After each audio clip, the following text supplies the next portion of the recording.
All right, here we go. Keir Starmer has declared Britain an island of strangers, and you know what? He's bang on, but not for the reasons he thinks. Oh no, Keir's got his head so far up the establishment's backside, he can't see the mess he's cheering on, so let's unpack this, shall we?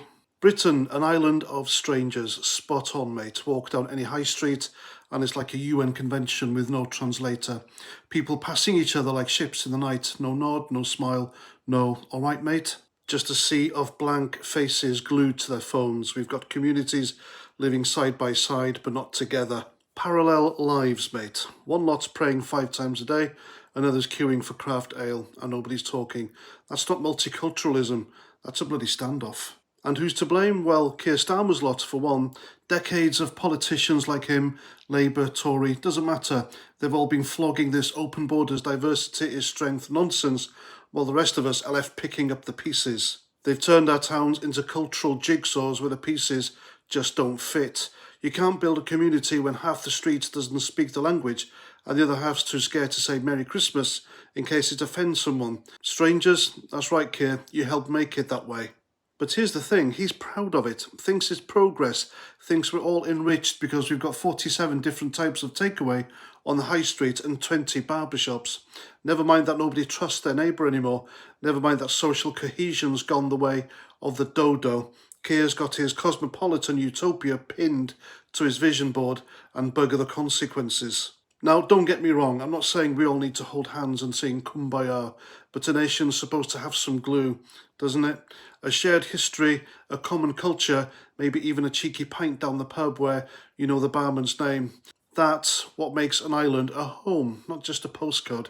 But Keir and his mates have spent years chiselling away at that, replacing it with his atomised everyone for themselves free-for-all. And now he's got the cheek to call us strangers like it's our fault. Well, here's the truth, Keir. We're strangers because you lot stopped caring about what holds us together. You've been so busy pandering to every minority grievance and importing half the world that you forgot about the majority who just want a country that feels like theirs. You've sold us out to globalism, mate, and now you're surprised we're not all besties? Give me a break. So yeah, Keir's right. We are an island of strangers, but not because of us, because of you and your spineless virtue signalling ilk.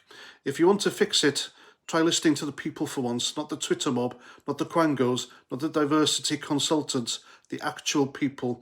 You might be surprised, we're not as strange as you think. What did you expect when every minority group had their own little communities, own little clubs, such as the Black Police Association, Muslim Police Association, LGBT Police Association, and so on?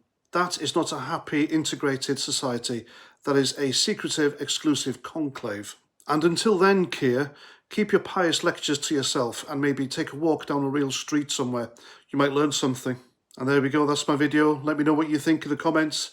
I'm Paz49, thanks for watching, and until the next time, Roger Trout.